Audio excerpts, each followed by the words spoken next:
You're listening to the Options Insider Radio Network, the home of the Options Podcast. For more quality options programs, visit theoptionsinsider.com or search for Options Insider Radio Network in your podcast provider of choice. Listeners can also access all of our programming through our mobile app available in the iTunes and Google Play stores. Select programs are also available via live stream at mixlr.com/options-insider. That's mixlr.com/options-insider. Don't forget to follow along with your favorite programs and submit your own questions for the hosts at twitter.com/options, stocktwits.com/options, facebook.com/theoptionsinsider, or via questions at theoptionsinsider.com.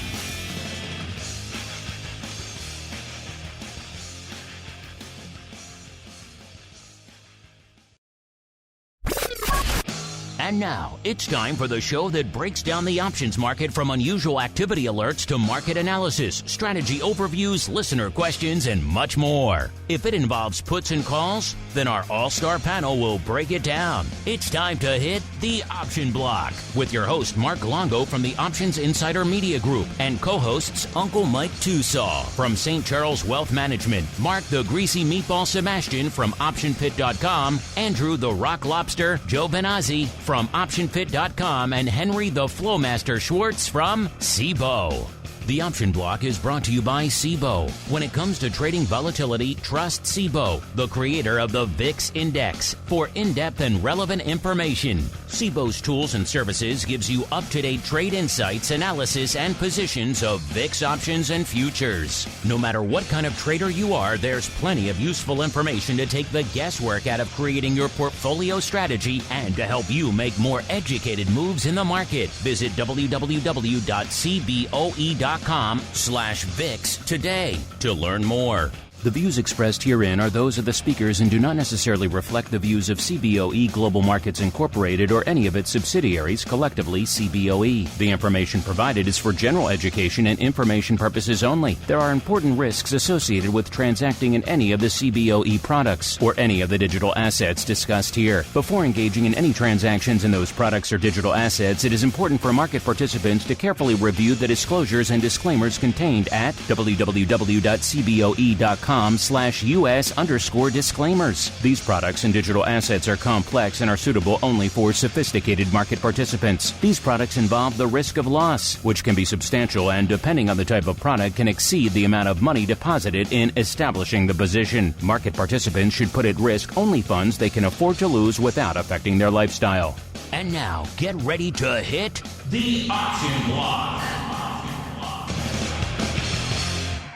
All right, everybody. That music means we are back once again for the Thursday edition of everyone's favorite bi-weekly options program. Yes, it is time once again for the Option Block. My name is Mark Longo from the OptionsInsider.com, as well as from the ever-exciting, at least we tend to think so, Options Insider Radio Network. Remember, if you like what you hear, this show, anything else on the network, throw some stars, a like, a comment, whatever your platform lets you do. It all helps at the end of the day for the new people who are legion, helps those new people continue to discover the content. And of course, if you've been listening for a while, you feel like you're ready to take that next step, turn your options trading up to 11, only one place to go, theoptionsinsider.com/pro. Once you're there, once you click that join button, you'll get access to somewhere around 250. I haven't counted them all up. Episodes waiting for you exclusively there. Pro Q&As with just about everybody you can imagine in the world of options. And also, you get the chance to ask your own questions. How cool is that? And then, of course, options, oddities, and all the live streams, giveaways, and goodies galore. TheOptionsInsider.com/pro, the place to go to learn more. As we go around the horn and see who's joining us today. First, let's go out to the quiet, the sleepy hinterlands of Chicago. Rumor has it I might be out there this weekend. We shall see. Of course, St. Charles, where we are joined once again by the uncleest of Mikes, Mr. Uncle Mike TOSAW from St. Charles Wealth Management. Uncle Mike, welcome back to the show. How are things in the glorious paradise of St. Charles? I mean, they're great. The high school football team, St. Charles North, we've clinched a playoff berth, so we're battling Geneva tomorrow night in the final game of the regular season. It's going to be nationally televised on the Huddle app, HUDL, for those of you non-high school football people that have no clue what I'm talking about. And times are good here. Yeah, my son's playing freshman ball now, much to my dismay. And I'm learning about all these freshman football sports apps and streaming services and everything else. It's much different than what it was when I played. Let's just put it that way. So, yes, intriguing stuff out there as we keep on rolling out to the land that time forgot, a.k.a. the shores of Maine. There are no streaming apps out there, just dark and stormy towers where he maintains his lone vigil on the clam pirates that beset his shores daily. He is the rock lobster, Mr. Andrew GIOVINAZZI from OptionPit.com. Mr. G, how goes your lone vigil, sir?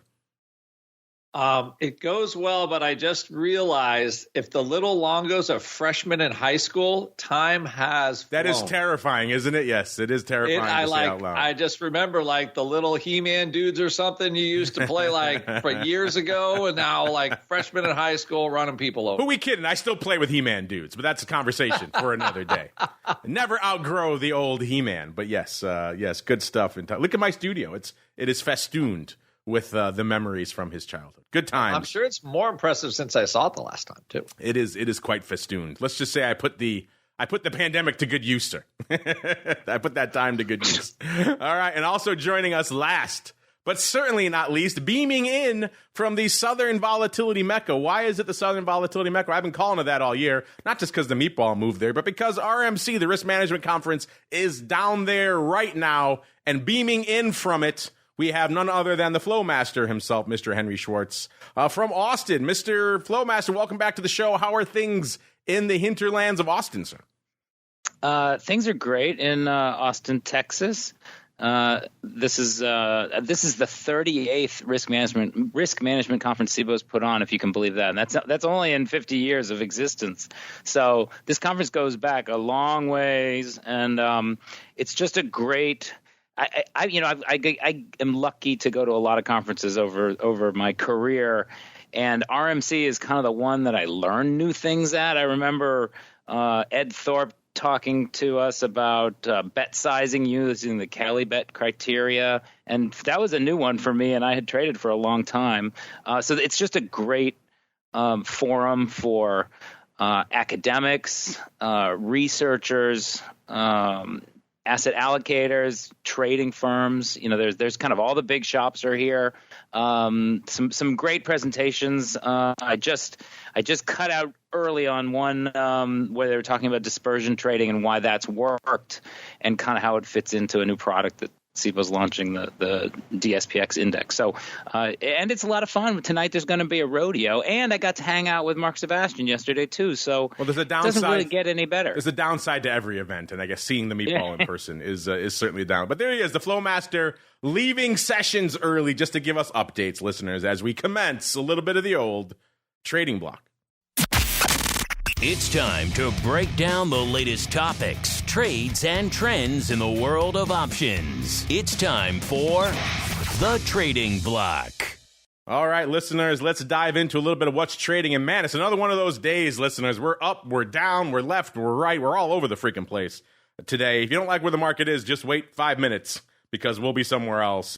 Again, we're coming into the start of the show. We're seeing the S&P and most of the major indices back in the green. S&P up a little over 0.4%. In fact, they're all up about 0.4 to 0.45%, pretty much across the board here. That's, of course, after coming in earlier and seeing the S&P selling off and threatening the 4,300 level, getting pretty much to exactly 4,300, and then bouncing, getting right about up to where we are right now again, up to about 4,300, or excuse me, 4,330, 4,335, somewhere in that range. Then Powell starts talking, and of course, everything goes out the window. S&P blows back through 4,300 in the other direction. We were off about 0.5% at that point. Then it seems like maybe it wasn't as hawkish as people first assumed, because we're right back up again, listeners. So the whipsaw is once again in full effect. Where will we be by the end of the show?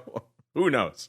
It's anyone's guess, listener. Another one of those days. Where will VIX be? Who knows? Another one of those days, listeners. Right now, as we kicked off the show, we had VIX a little bit shy of the 20 handle, listeners. Yes, we were threatening a logins. In fact, we did get ever so briefly north of 20 again today, about 2029. So just a banger day out there, listeners. It was 1980 as we kicked off the show, so an excellent year, an interesting vol level. That puts it up 2.5 points. If we re-rack it right now, of course, we are back down to about a 19 even. Again, that just shows you how much vol is moving today. So that should tell you right away that vol of vol is frothy yet again, back up in triple digits, 104 as we kicked off the show. That puts it up about 6 points from where it was at this time last week. Then we have VXX, our old friend, 2430, up about 0.6 of a point. And then UVXY, 17.25, up about 0.75 of a point. SVIX coming back in the other direction, back down to about 25.25 actually, when we kicked off the show, puts it down about 1.25 points. And UVIX, the beast that has been unleashed upon the markets. We were joking on Vol Views, if you missed it, listeners. The title of our Vol Views episode last week was A Wild Beast Has Been Unleashed on the Volatility Market, and that is UVIX. We all wanted a UVIX with a 40 handle. Again, maybe very much an example of careful what you wish for, because this thing is a wild monster, and it will run you over, moving 4 to 7 handles a day, sometimes in a few minutes. 39 as we kicked off the show. That puts it up nearly 4 points, about 3.85 points. I'm sure if we rack that right now, yeah, it's back to 37.5. So it's down 1.5 points from there. This thing just whipping all over the place, listeners. So if you're diving into UVIX, be careful. Strap in. It's going to be a wild ride. Let's go around the horn and get everyone's thoughts. Henry, I know you've been at the conference all week, and we'll get to that in a second. I want to get a full update on all things SIBO. But before we do that, really quickly at the top here, if anything's catching your eye out there in these wild markets, have at it, sir. Well, we've certainly seen some volatility. Yesterday was a decent sell-off. It's very funny. I have to be very careful. You sit through these presentations, and it's easy to get swayed. I guess that's recency bias. But, there's a lot of there's some doom and gloom out there. And I felt the exact same way after the Volatility Summit in New York, which was about a month ago, where, some people that basically make their living operating hedges and getting allocated some capital for that, they like to focus on the scary things that are going on. So, I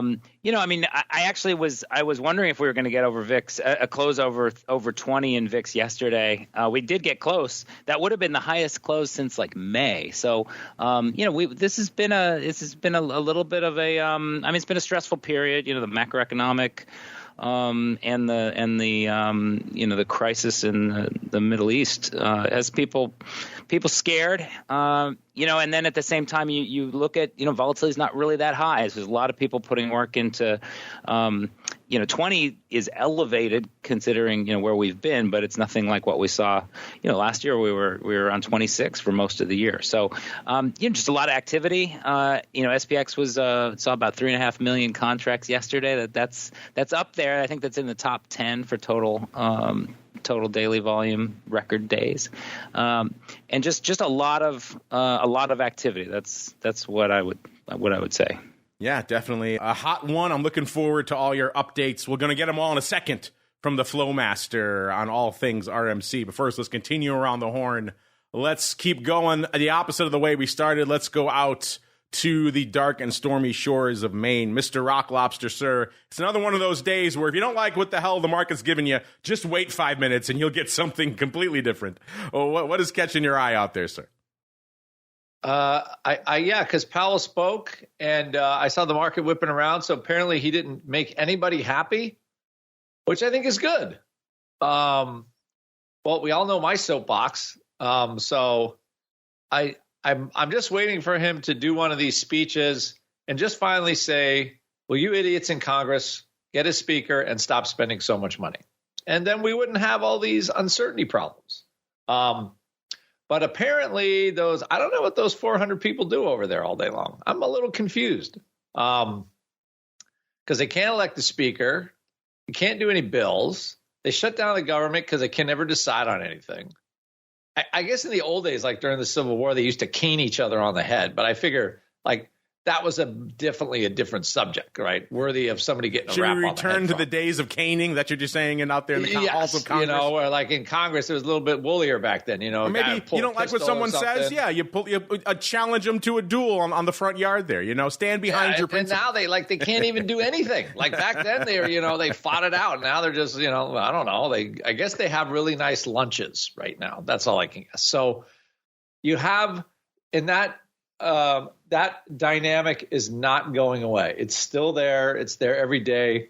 Although I think the underlying economy is still, you know, okay. Like as long as people are working, that's good. But there's like a lot of like, you know, when there's big flows, like, okay, big flows, the Treasury needs a lot of money. And right now the bond market is doing what the bond market does. And it's beaten to its own drummer. So I think there was a little support level at 84 for TLT, and it's kind of sunk below that. So at least in the short term, you know, like this interest rate thing, it was like in the old days when you're trading, you look at something, you're like, okay, how high can this go? Like when there was a short squeeze. And you look at it and you go, wow, that's really high. Like, no way it can get there. And then it would go there. And then okay, nowhere can get to the next level, and then it would go there. And I think that's what's going on with rates. So I think we will see a much higher 30-year rate than people realize because of the very reasons that I describe. And I think foreign sellers are out there just getting rid of treasuries. So all those things can make rates go higher and bond prices go lower. So to the extent the market can get around that, so today – bonds down, rates up, stocks up. And I think for stocks to rally and have a Santa Claus rally into the end of the year, that dynamic has to hold. From a vol point of view, vol futures are down today a little bit after this speech. And you know, I think a lot of it's still because of the very unpleasant situation in the Middle East. So since there isn't, I would say, a solution to that currently, you know, VIX is going to kind of stay where it is. If that wasn't happening, VIX is probably 16, 15 and a half at this point with no trouble. So, you know, hopefully, you know, all I could say is I can hope that there is some kind of solution in the short term there. But the vol market is still pricing, pricing some troubles coming out of there as far as I can tell. Because everybody knows what yields and bond prices are now. I mean, it's not a surprise. And Powell, according to his testimony, is not changing his path, which he has said every time. I think if Mike or Henry can correct me, or you, Mark, but I think he said that every single time now for the last year and a half. So maybe the market will finally start to believe him because he is on his way back to getting credibility back. So, and that's what we got. So, but again, the Middle East, I think, is still somewhat driving the vol market right now. And let me just head off the hate mail that's coming Andrew's way. No one is advocating for the return of caning to Congress. It was just a funny joke. So spare him the hate mail or dueling. None of those things. As funny as that would be, no, we don't want to return to those crazy days of Andrew Jackson caning people around Congress. Let's keep on rolling out to the land where no one's ever getting caned because it's a pleasant, happy, tranquil place with a Costco and a fairgrounds and a Skippy's right across the street. What more can you need in life? It's, of course, St. Charles. Mr. Uncle Mike, sir, what's catching your eye out there in these markets today? I'll tell you what more you need and what we got. We actually have the site of a former Underground Railroad hideout from the Civil War. So not a lot of people know that about St. Charles, but there's actually some hiding spots here that we helped free slaves back in the old days. There you go. Uncle Mike dovetails as a docent on the weekends for the St. Charles history tours. I mean, it's crazy here. So, I mean, we don't do canings. That's just how it goes. We say, welcome to St. Charles. We don't cane people. That should be on the sign. So, everyone would come there then. I mean, that's the truth. Why wouldn't you want to go? So, with that, let me shed some positivity on our economic circumstance. We are still up on the year in the S&P north of 10%. We only have a little over 2 months left in the year. So can that change? And can we be down 20% in the next couple days? Of course, we've all seen things like that. But my point is that so far, this market is being resilient. And if you just look at a general chart of the S&P 500 from, say, March, where we were down at the 3,800 level, which was about what we opened at on the year. And we go to July, we're knocking on the door of 4,600, and then we're back to where we are, trying to hold up off of the 4,300 level. We're not really exactly having a bad year. So it's not the worst thing in the world from a stock standpoint. Now, in terms of the bonds, we're hearing a lot right now of negativity in the bond world, and rightfully so. If the undeniable harsh fact of life is that if interest rates go higher, bonds will go lower. And there is no denying that. There's no possible way around it. With that even said, some puts that I get at the beginning of the year on some of my bonds. I'm thinking, well, if for some reason we do raise interest rates that much at these levels, well, we'll be all right. Well, we're past those levels right now. So it's kind of like some garbage puts that I just bought for a few pennies, and now they're in the money. So kind of glad I got them now. But my point is that we are in tumultuous times in the short term, but let's not lose sight of the long term. We are still ahead on the year. This is still the greatest country in the world. We don't cane people, and so those are a lot of good things that are happening. Right now, the market's trying to, in my opinion, digest a lot of things that Powell is saying, and see where we're at with it. And a couple of the things with which I'm watching right now, one of the things, and I haven't seen any specific news on as of yet, but just a couple of the holdings with which we have that are doing pretty well on the day. Taiwan Semiconductor, that's up a pretty decent amount on the day today. Microsoft is having a nice day at this stage, but who knows, that can change in a couple minutes with everything that's going on. So we do have some bright spots that are in this market at this point in time. I think I had mentioned on our Monday show that if we don't have technology on board, it is difficult to have a bull run in the stock market. Now, it's possible, of course, but usually it's kind of hard to do. And we do have technology rallying today. It's not a huge amount, but we do have a little bit of a rally in technology. So with that, no question, now is definitely a time to be cautious in this marketplace. However, America is still a wonderful country, and the S&P does still go up over time, at least as of the last 100 years anyway.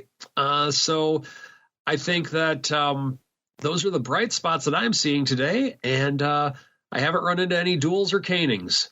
We'll see if we can fix that before the end of the show for you, Mr. Uncle Mike. All right, now is the time we have all been waiting for. Mr. Flowmaster, none of us have made it down to Austin except for you, sir. So we are all living vicariously through you, sir. So the floor is yours. Regale us. What are some of your surprises, interesting sessions, and just your overall takeaways from RMC 2023, sir?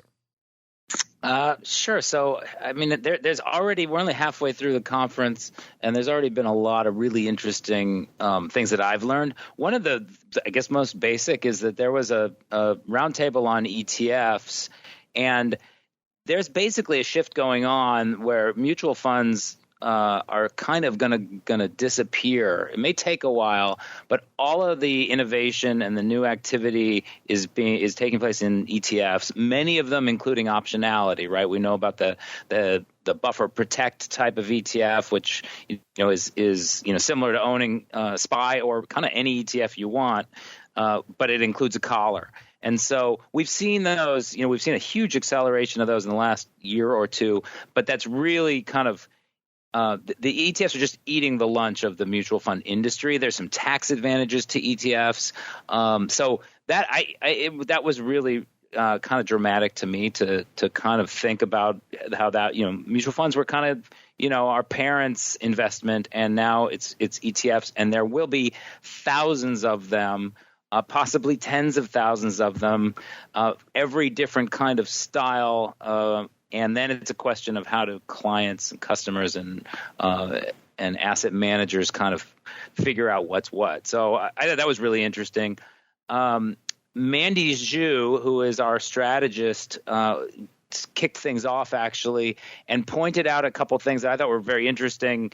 And I know you guys talk about VIX and VVIX a lot, but she basically was looking at kind of the increasing leverage that hedge funds are using and how that's impacting VIX volume, right? We see the VIX option volume, it really has ticked back up, pushing, 700, 800,000 contracts a day. But you also can see it in the VVIX, right, in the volatility of the VIX. And that really is Mandy pointed out that a lot of that is coming from the fact that when hedge funds are levering up, they have more to worry about. Actually, average daily volume in VIX nowadays is almost 1 million contracts. So I thought that was also really kind of illuminating. And then those are kind of I don't know, that might be a little bit of a concerning sign, I guess. But then one of the panels this morning or presentations was from John Marshall at Goldman Sachs, and I loved it. It was basically about and it keys on what Andrew and Mike were both just kind of talking about, which is, we have this rising rate environment or at least a high rate environment. And now everybody's trying to figure out how much longer it's going to stay here or if rates are ever going to go down again kind of thing. But John basically pointed out that, when you start to look at the implied volatility and the prices of options out there, you have to kind of think about which stocks do better in higher rate environments, right? Like, some companies, when they have a lot of debt, higher interest rates starts to really, really hurt, right?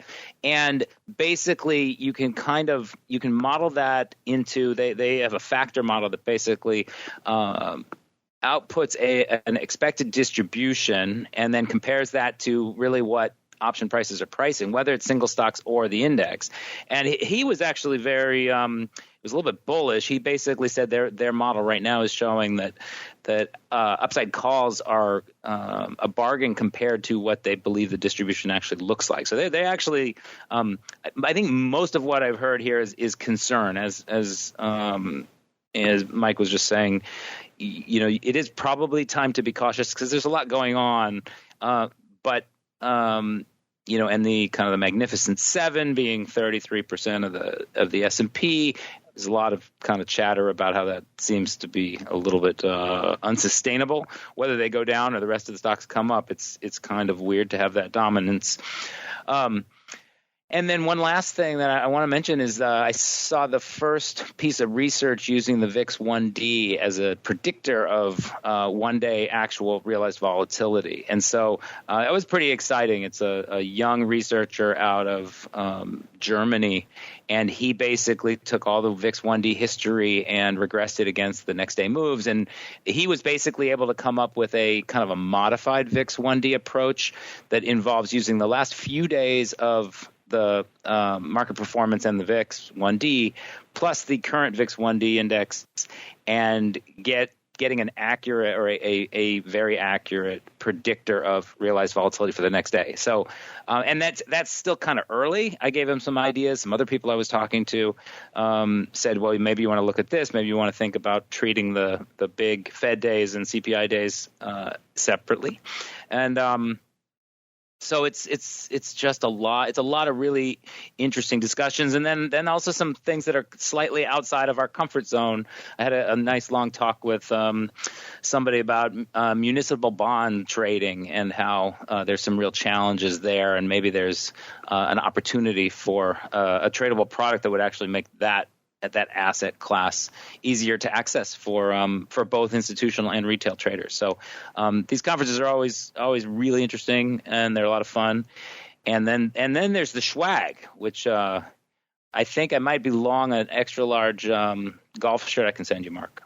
There you go. Perfect. I can wear my RMC gear. I can usually, as what always happens with our vault of stuff, we give it away to all of our pro members here. They get covered in swag at the end of the day. But thank you for that update, Mr. FLOWMASTER. Fascinating stuff, as always, out there. If you want even more RMC, I think we're going to get into it again tomorrow. The meatball is down there now as well, so he'll give us his thoughts on the conference on volatility views tomorrow. So stay tuned for that. a double dose of RMC for all of you out there who couldn't make it down to Austin this week, myself included, as we keep on rolling. Let's see what's going on in these crazy, turbulent markets out there. And the answer is kind of a weird one, listeners. This is normally, if I just looked at the chart of the SPX today, I would say, okay, yeah, we're back in whipsaw mode. We're going to be putting up some size numbers. And the answer is, are we? Kinda. It kind of depends where you look. Let's start in the vol space, as we are wont to do. And as Henry alluded to, speaking of numbers, that ADV for VIX right now, just leaping off the freaking tape, listeners. 990,000 contracts a day. That's what the ADV is in VIX right now. That is bonkers. That is mind-numbing madness that VIX is averaging pretty much 1 million contracts a day. That tells you that the game is afoot out there, listeners. Things are topsy-turvy. Things are rollicking in the markets, and they're probably not going to settle down anytime soon if VIX is putting up 1 million contracts a day. Maybe today is going to calm things down, though, because we're only seeing 199,000 contracts on the tape in VIX land right now. Usually VIX likes a good whipsaw. We've had a couple of them already today, and yet no bueno out there on the VIX options front. So will we hit that 1 million today? Doesn't seem like, unless we get some big trades going up on there. And we all know VIX can put up a couple 100,000 contracts at a clip. But right now, it doesn't seem like we're heading that way. SPY, though, saying look out above. 5.9 million contracts on the tape ready for SPY. The ADV, 9.15 million. I mean, these are numbers that are just astronomical, listeners. SPX, 2.2 million already. 2.2 million is a banger day for the SPX. At least it was about a year ago. Now it's we expect that. I mean, this is insanity. 2.2 million contracts in the S right now. And the ADV, oh yeah, it's only 3.25 million. Just bonkers. These are if you're new to the world of options, trust me, this is not normal volume.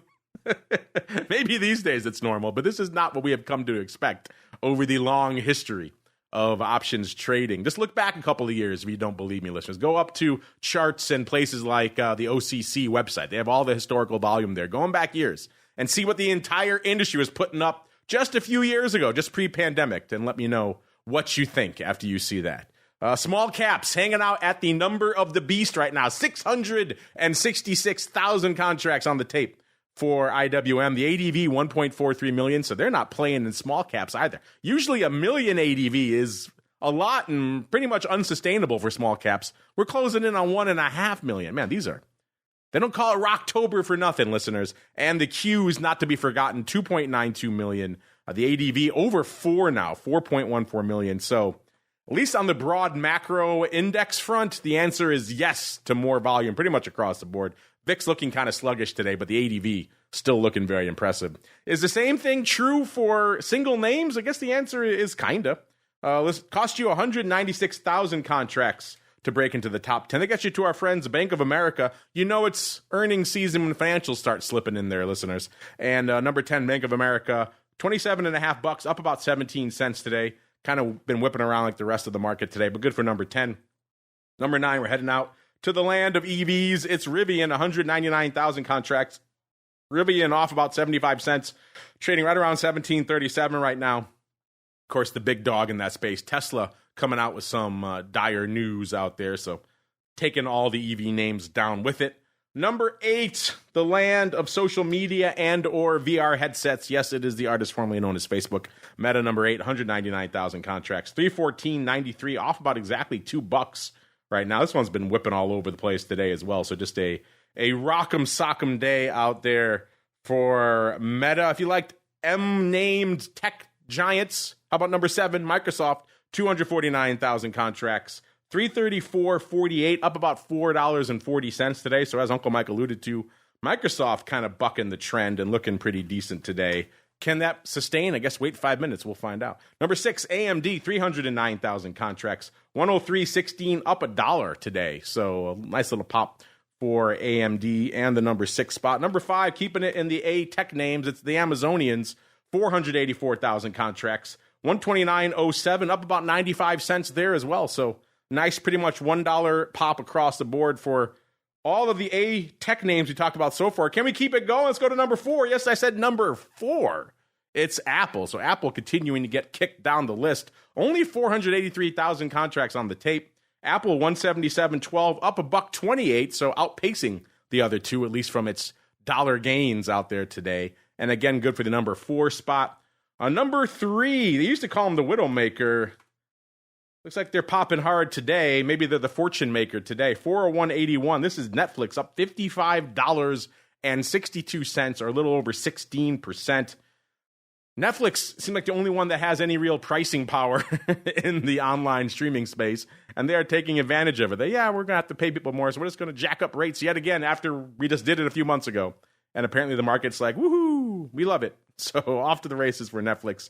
Number 3, keeping it in the end names. Number 2, you know where I'm going, listeners. It's NVIDIA. 730,000 contracts. NVIDIA, $2.84 to the upside. Trading $424.80 right now. Good for the number 2 spot.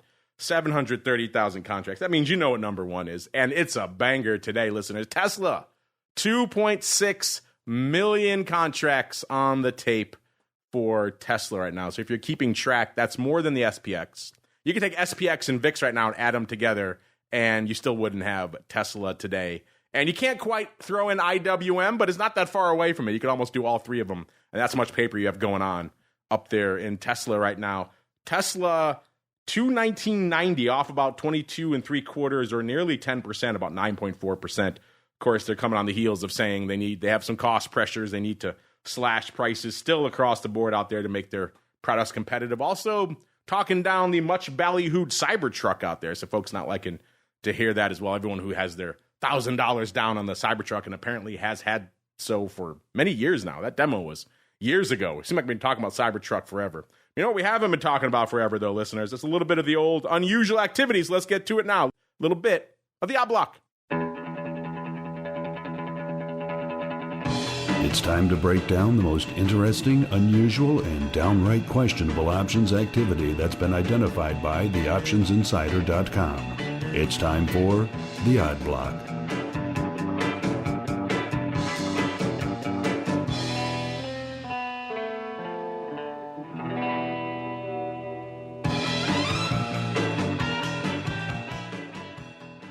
All right, everybody, let's get to it. It's the Thursday edition, so it's time to pick the brain of the FLOWMASTER, see what he saw out there. See, he's not just giving you updates from RMC listeners. He's also still following the flow out. That's how dedicated he is to you, the listeners, at the end of the day. We're going to kick things off in a name we haven't talked about in quite some time, listeners. This is Colgate-Palmolive, ticker symbol CL, trading right around $73.50, up about 40 cents today. On the year, it was 71 3/4 a year ago, so it's up a whopping $1.70 on the year. Looks like the high came in May of $82, pretty much even on May 12th, and the low was just a few weeks ago, $67.62. So in the last couple of weeks, they've had a nice little pop. But let's see what the eye of the FLOWMASTER found this week, in particular on Tuesday, sir. What'd you see in Colgate-Palmolive, sir? So this one I'll give credit to a friend of mine who works at Susquehanna who's at the conference, and he showed it to me on his phone. He's like, what is this trade? And I said I would dig into it, and I'm still trying to figure out what it is. But in Colgate on Tuesday, 118,000 calls traded versus 2,200 puts. And that's about 85 times the normal call volume in Colgate, which is only 1,300 contracts. And the weirdest thing of all is it crossed a whole bunch of strikes. So it was all May of 2024. It was the 75s, the 72 half calls, the 77s, the 82 halves. Looks like it was about 6 or 7 strikes, but we're talking about a lot of contracts, like 50,000 of the May 75 calls. And these things traded in basically dribs and drabs of electronic sweeps. Okay. In fact, out of all that 118,000 contracts, I don't see any individual execution over about 600 lots. So basically what it looks like to me is some sort of a funky upside ratio, because the biggest net open position was the 75 strike calls, with about 34,000 of them opened from around $3. The open close data that is available in Trade Alert and at CBOE Data Shop shows that it's all opening, but that was an opening customer buyer. So I assume this is a big kind of algorithmic spread that is providing some upside from the 75 strike at least. I'll have to kind of put the pieces together to see if I can really narrow it all down. But over 100,000 contracts in a single. It's definitely the single trade. It didn't happen in a single trade, but it's definitely one participant that did this. That and all that kind of went up when stock was around 71 and a half, 70. I think it got as high as 72-ish on the day. And now stock's at 73.50. So, and it goes dividend tomorrow though, 48 cent dividend. So, it's an interesting one. I'm curious to see if my esteemed colleagues can add any light to this. I'm glad you came across one of these this week that kind of flummoxed you, because I saw a couple of things like, not quite to this extent, but they would get flagged by our scans, and I'll look at it and say, okay, maybe we'll talk about this on the show. I'm like, oh, wait a minute. There are way too many moving parts on this for me to I just don't have the time to break all this down. I saw a couple like this week. This one, we weren't looking at it on Tuesday. This one kind of escaped us. So you're right. This is kind of the new trend, Henry. You might have to dig into this, of just size, ridiculous opening paper on a myriad of strikes almost simultaneously. It's like someone has crafted a new chapter in Natenberg of the open it all strategy and for size, because you're right. It's kind of all over the place. It is ex-div, but none of this is div. This is all May. This is not dividend paper. So if it is a div play, then they found a new way to do it, of which I am not familiar. But yeah, I need to sink my 51,000 alone of the May 75s, 16,000 of the May 82 halves, 14,000 of the 77 halves, and so on and so forth, all the way down to the 60s, listeners. So a lot of paper. Mr. Rock Lobster, did you folks check this out this week over there in the land of the pit? And have you seen more of these like I have as well, all of a sudden, these, I guess you can call them mass opening events, sir? It's kind of weird. I mean, it's not a variance swap, but it just has that feel like we're just going to buy everything in a strip, and maybe they got some kind of like super smarty pants hedge thing going on where they, buy kind of all this vanilla,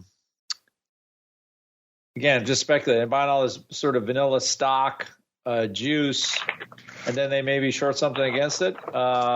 Maybe it's that Michael Burry guy doing something tricky, because those calls are a lot cheaper than buying stocks. I will note that I'm looking at some of the open interest. And again, the open interest story is always difficult.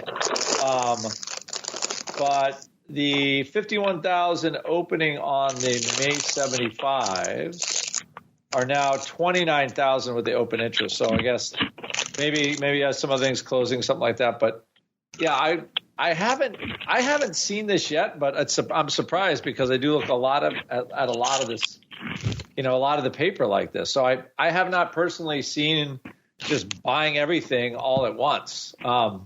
It does remind me of when I was a market maker with Citadel coming in and front running the crap out of everybody when they had a huge delta that they took down somewhere. It was always nice that they actually, their little collated server was faster than mine getting to the exchange. So it was always nice being second to them. It was great. Anyway, but it does have this smarty pants flavor about it, I have to say.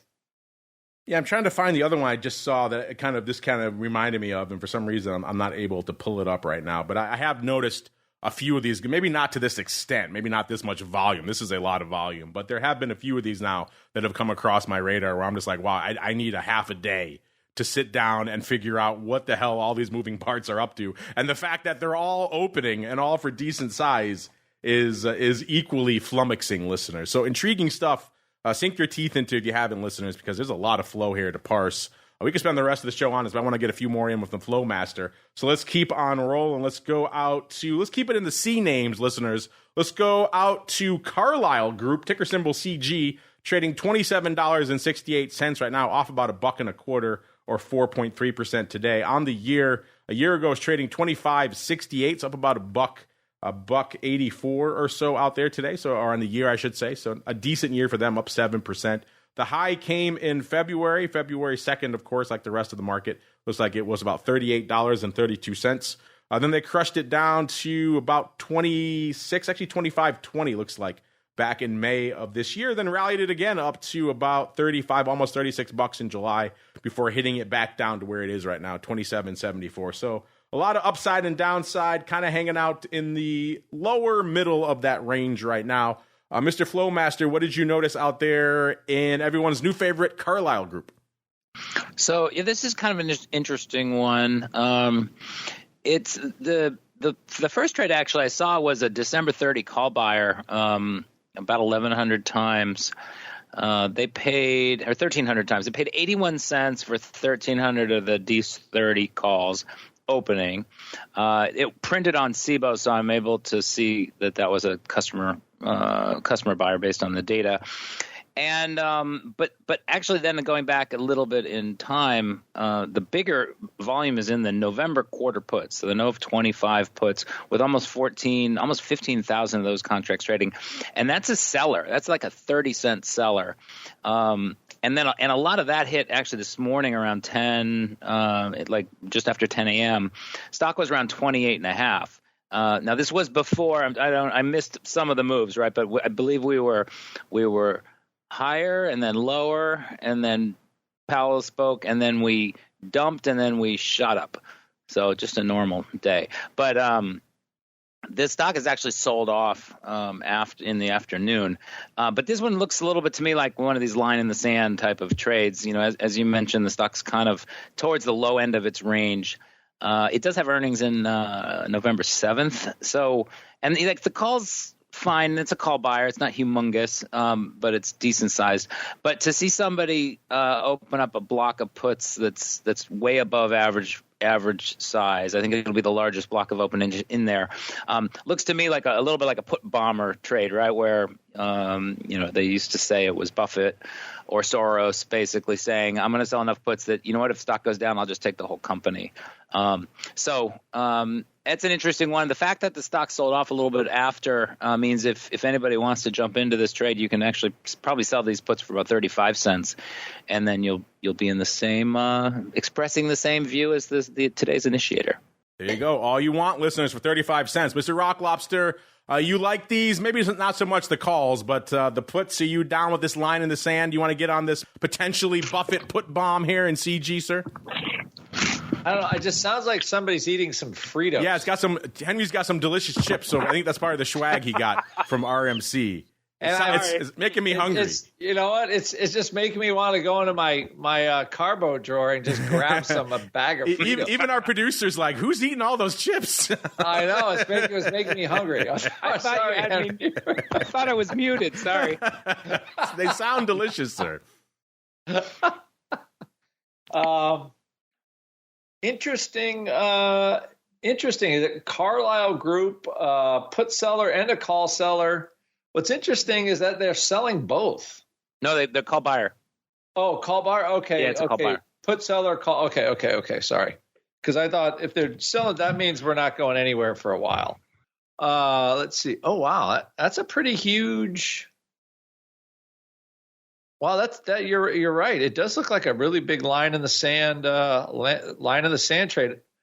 Also, because the Carlyle Group, depends on borrowed money. Interesting that someone's kind of calling a bottom in an interest rate sensitive name. So kind of like a little smarty pants play on maybe rates topping out here. Yeah, normally I don't really like buying the calls unless you have a good reason. It looks like I'm just trying to see the ratio here on it, but I don't think it's a bad line in the sand. But there's a little earnings risk, but apparently they want the stock. So the line in the sand is not my favorite pre-earnings play unless you really want to own the stock, which I'm not sure I agree with their interest rate prognosis on this one, but it does look like a little line in the sand put sale. So no 35-cent puts for the Rock Lobster. But you know what there will be on the show, listeners? A little bit of your mail. Let's get to it now. A little bit of the old mail block. It's time to take your seat on the All-Star panel as we read your emails, tweets, Facebook messages, website comments, and much more. It's time for the Mail Block. All right, let's get right into it. We'll talk about the results of our Vol ETP poll on Vol Views tomorrow. Kind of surprising. I've hinted at it on the network this week. Let's go out this question from ELE3ZZT. Man, that's a mouthful. This is right up the FLOWMASTER's alley. He's all things 0 day right now, and he's always analyzing the flow. They have a question for you, Henry. They want to know appropriate. Oh, I think this is the subject of his question, which is an appropriate strat for 0 DTE. He says, hey, guys, what are you mostly seeing on the 0 DTE front in terms of strategies, and how should I be using these things? Henry, I know when you're not talking to us and when you're not hanging out at RMC having delicious chips and covering yourself in swag, you're crunching all the flow out there in the 0 day stuff. One of the things that's been fascinating to me has been just how even-handed this flow has been almost since day one, equal numbers of calls and puts, which shows you there's a lot of spread activity going up in this. But I'm curious for you, you're crunching it day to day. What are the most common strats you're seeing out there in 0 day? And do you have any suggestions or hints or use cases for ELE3ZZT, sir? 0 DTE and just kind of the short dated trend in options is definitely the hottest topic of this year. There's some really great materials at CBOE.com. I think we have at least 3 papers on what kind of trading we're seeing. But I will tell you, I'm not going to give any recommendations because I'd get in trouble. But there are plenty of people that like to sell vertical spreads in the SPX 0 DTE early in the day, and then manage that trade. And managing that trade, I mean controlling their risk, possibly stopping themselves out. It's a capped spread, so your risk is limited based on the structure if you trade it that way. But we do see people, and there's some services out there that actually kind of really lay the trades out. But we see early spread selling, both call spreads and put spreads. That is kind of the dominant flow for the first hour or so. Over the last couple of weeks, I've seen some very large, what I would consider institutional spread selling as well. So we are starting to see bigger traders get into there. But it's actually surprisingly, for a $4,400 index, it's very, very popular with retail traders. And then what happens is over the course of the day, they adjust those trades. They may close the short leg if it gets cheap enough, right? So that then they're just kind of riding a long option into the later part of the day. So, and then I mean, what makes these 0 days so active? And as you said, it's basically half the SPX volume. Easily 1.5 million contracts a day, sometimes higher. It's also these contracts also exist in other products like SPY and Qs and NASDAQ and XSP, which is the mini SPX. And we also see people using these as delta hedges. So like as a good example, so Powell speaking, people kind of knew the market was going to had potential to move, right? Because that's what it does. I've talked to hedge fund traders who used to basically try to trade futures around that kind of a moment, and they like these 0 day options because of the fact that if you buy a call for $3 now, it's an in the money call or slightly in the money call, and the market rips higher, you're gonna do very well. And formerly they may have gone and bought a couple of futures for that kind of a spec, but with futures you have all the downside risk. So this is kind of one of the reasons why the product is just so active, because you have both views going on. You've got premium sellers who are very happy to be doing that, who are getting comfortable with the risk and the profile of that kind of activity. And then you have option buyers who come into these things and say, listen, this fits my scenario. I need a hedge for the next 3 hours, or I want to put on a position for the next 3 hours. And it's their go-to spot for that. So, I mean, my advice to somebody new that's trying to get into it, actually, there's a video that the Wall Street Journal just posted a couple of days ago on it, which I think is a little bit sensationalist, but it does kind of point out that can be a successful product for retail. I would say do your homework, paper trade, and keep things really small. Because the one thing about zero-day options, right, is you're towards the end of the life of the option. So the premiums are very low, right? And if you want to buy an at-the-money call that expires in 3 weeks, it's going to cost you $30, $40. If you want to buy one that expires in the next 3 hours, it may only cost you $3. That doesn't mean that you go and you buy 10 times as many. And so people have to be, careful not to fall into that trap. Yeah, that's kind of been consistent with what we've seen out there as well. A lot of premium harvesting, mostly in vertical, sometimes flies. You're right. Wall Street Journal coverage to the side, which makes it sound like everyone's just buying these things all day long for complete lottery scratchers. There is certainly some of that, but the lion's share of what we've seen as well has been a lot of that premium harvesting for the most part, for size through vertical spreads and flies and things like that, and not just your scratchers. Even though there's some of that out there too, but. Maybe if you cut through the hype, you can see what the actual volume is going up out there, listeners, as we keep on going around the block. It's time to tell you what we'll be watching on our trading screens until the next episode. It's time for Around the Block. All right, listeners, welcome to Around the Block. And when you think of hype and when you think of zero DTE, you can think of only one man, the Uncle-list of Mikes. As we're coming into the end of the show, we have turned into a non-Uncle Mike market again. Most of the major indices back in the red, but ever so slightly. S&P off about 0.15%, NASDAQ off about 0.25%, and the Dow off about 0.05%. So Uncle Mike, he has a sad face again as the markets are red. Mr. Uncle Mike, what are you keeping an eye on for the rest of the weekend until our next episode on Monday? And B, where should folks go if they want more Uncle Mike in their lives? Well, a couple things. I mean, thankfully, you guys know me. I mean, I'm just shorting calls on SPX all day, and that's just how I earn my living, by being bearish on the market for day trading. But so I'm good in that sense. But no, just kidding, of course. So no, what I'm looking at, I want to see how the market digests this. What Powell had said today. And oftentimes the first move, it's not often what you're going to continue to see the next day, but sometimes it is. So definitely just watching the markets in general to see where we go with this, and then also watching the bond market to see if we can make some new lows. It's definitely not a friend of the bulls right now, that is for sure. So watching that, and then if you want to learn a little bit more about what I do as a financial advisor, check out my website, stcharleswealth.com, and you can also follow me on Twitter at Mike TOSAW, TOSAW. Give the man a follow, and I'll give him your regards if I see him out there in the hinterlands, if I do head out there this weekend.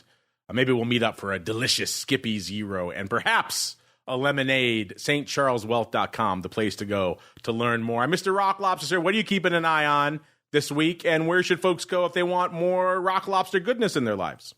I had to say, I am looking at this, the bonds.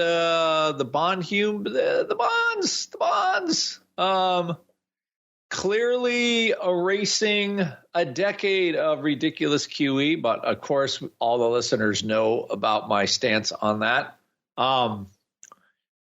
And I think it's like we're now making new highs in yields, and the market was kind of taking it okay. And now there again, I think there's a little bit of tiptoeing past the graveyard, and it's just watching how high yields can go before somebody freaks out. I have a feeling that this number, these yields are going to be pressed higher, because right now, that's the path of least resistance. So, and just how stocks handle it. Like Henry said, there's a cases to be made for a lot of stocks that could do better in this environment. So, I think the market's still, like, things are a little bit, again, they're a little spooky. You got a 12% realized vol over the last 30 days. VIX is still close to 20, and there is no, I don't see an end in sight to what's currently going on. It doesn't mean I'm not looking for bargains still every week, or actually every 2 weeks. And anyway, go to optionpit.com, 888-TRADE-01. If you want anything, they'd say 10% off if you heard this here show. So anyway, I'm pretty much looking at bonds in the Middle East. That's kind of it right now. Bonds in the Middle East, optionpit.com to learn more. And last but not least, Mr. Flowmaster, anything else you're looking forward to coming down from RMC for the rest of this week? And then B, where should folks go if they want to kick the tires on all this fun CBOE stuff for themselves? So CBOE.com/RMA is where you can take a look at the platforms that we have and the data offerings and request a trial. And I'm just going to enjoy mixing with all the great minds and people that know kind of what's coming and global products. I'm trying to get my brain around some of the European option activity because we're expanding data services into handling the markets over there. So I'm excited to talk to some more people here. And then also Google earnings next week. I'll be looking at that, especially after seeing how Netflix and Tesla today are kind of interesting. Tesla down, Netflix up pretty sharp. So some fun stuff out there. But CBOE.com/RMA. All right, listeners, and that music means we have come to the end of another epic sojourn. Look what we deliver for you here on this show, listeners. All kinds of fun flow, all kinds of analysis, caning of leading political figure, and just caning of anyone who wants to go to St. Charles. They can all get caned if they want at the end of the day. And, of course, analysis from RMC. You don't even have to leave your couch, your desktop, however you're listening to this, your iPhone, your podcast player of choice. And you can get updates even on RMC. We ripped the FLOWMASTER out of panels just for you folks to get an update on all that good. I hope you appreciate it. If you do like what you hear, throw some stars, a like, a comment our way. It does help new folks continue to discover the show. Of course, if you're listening live over there at theoptionsinsider.com/pro. Hang out. We'll be back in a little bit to break down everything going on in the world of futures options. Is energy going to be lighting it up? Yeah, spoiler alert, probably. So probably going to talk about energy. It is inescapable with the Middle East top of mind for everyone right now. We'll see what else we get out there. Maybe some rates, maybe some FX. You never know. Equities, ags. You never know what's going to make it on the show. That's why you have to tune into TWIFO every week. Then we'll be back tomorrow with Vol Views. We'll have the Meatball giving us his take on all things RMC. We'll be joined by Chris Sidial out there as well on Vol Views. Should be fun. And then after that, for all sorts of fun over there on the pro side with Options Oddities. So if you haven't joined up yet on the pro, man, you're missing out. Had a great pro Q&A yesterday with the options guy himself, Mr. Overby, theoptionsinsider.com/pro, the place to go to learn more. And then, of course, we're back again on Monday, another episode of The Option Block. Stay safe out there, everybody.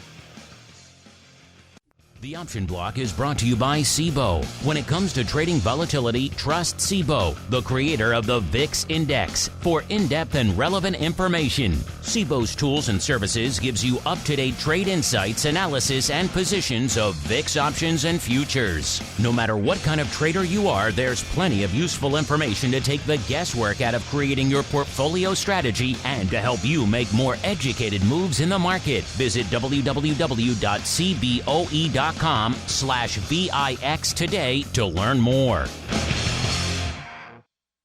You're listening to the Options Insider Radio Network, the home of the Options Podcast. For more quality options programs, visit theoptionsinsider.com or search for Options Insider Radio Network in your podcast provider of choice. Listeners can also access all of our programming through our mobile app available in the iTunes and Google Play stores. Select programs are also available via live stream at mixlr.com/options-insider. That's mixlr.com/options-insider. Don't forget to follow along with your favorite programs and submit your own questions for the hosts at twitter.com/options, stocktwits.com/options, facebook.com/theoptionsinsider, or via questions at theoptionsinsider.com.